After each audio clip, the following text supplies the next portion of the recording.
Pourquoi cette bouche d'incendie est-elle tombée à court d'eau en plein incendie? C'est la grande question que tout le monde se pose. Bien sûr, le jeu des reproches a déjà commencé, mais en tant que chaîne d'ingénierie, nous sommes ici pour creuser les faits. Nous expliquerons comment ce système fonctionne et pourquoi il a échoué, laissant la bouche d'incendie à sec en seulement quelques heures. Il y a quelques problèmes clés. L'un d'eux est que la pression de l'eau a chuté après seulement 40 minutes, à cause de la quantité d'eau utilisée. Un autre gros problème? Le réservoir de Pacific Palisades était vide quand il était le plus nécessaire, probablement en raison de réparations en cours. Détail à suivre dans la vidéo. Avant de discuter des raisons pour lesquelles la bouche d'incendie s'est asséchée, comprenons d'abord l'ingénierie de base de son fonctionnement. Bien que les bouches d'incendie puissent sembler simples à la surface, leur fonctionnalité dépend d'un système complexe caché sous terre. La structure commence par une base de support en béton qui fournit de la stabilité pour la bride de retenue.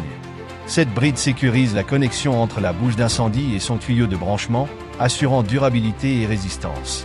La branche de la bouche d'incendie est ensuite connectée à une vanne de garde qui régule le débit d'eau. Cette vanne est enfermée dans un coffret de vanne avec un couvercle pour l'accessibilité. Au cœur du système se trouve la conduite d'alimentation principale, qui relie la bouche d'incendie à un réservoir ou un réservoir d'eau. Ces bouches d'incendie humides dépendent entièrement de l'approvisionnement principal en eau et sont interconnectées avec des centaines d'autres bouches d'incendie à travers le réseau.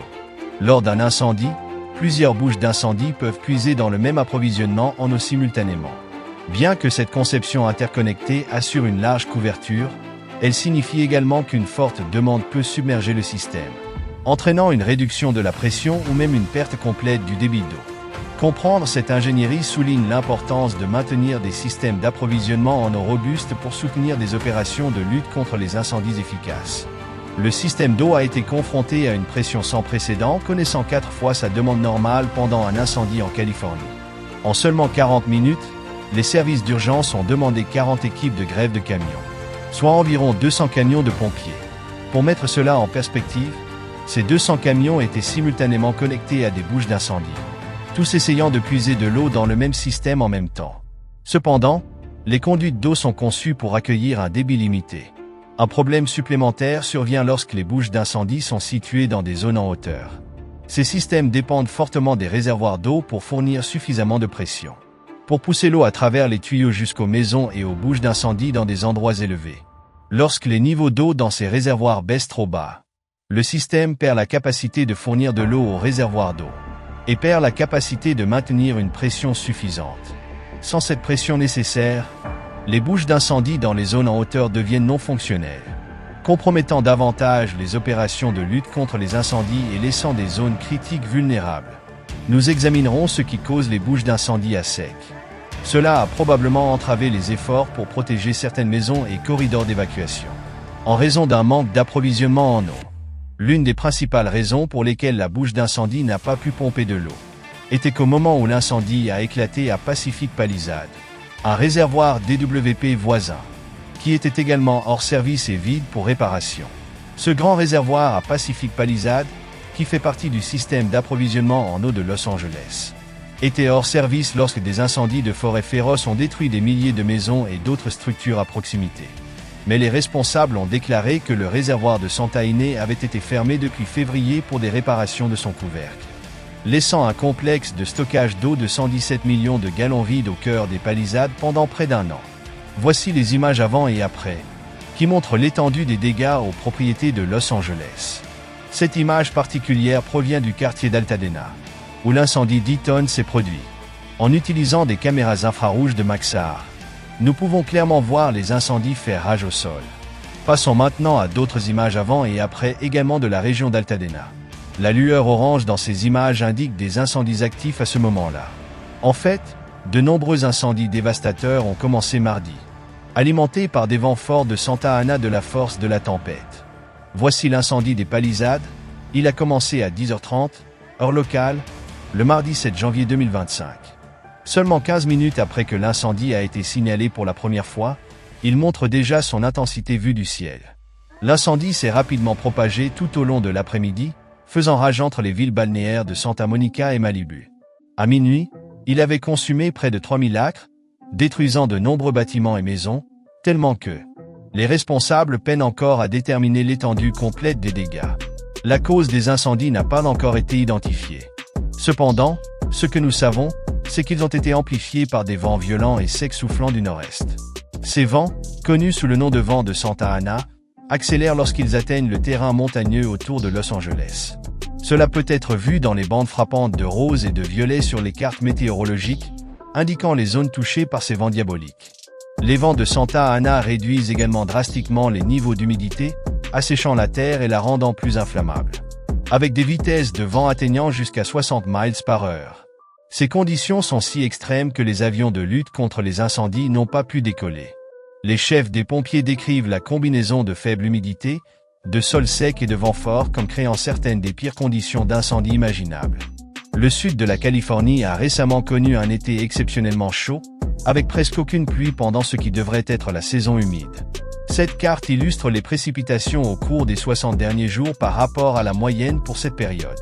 Les zones brunes autour de Los Angeles mettent en évidence les régions qui n'ont pratiquement reçu aucune pluie, laissant la terre desséchée et hautement inflammable.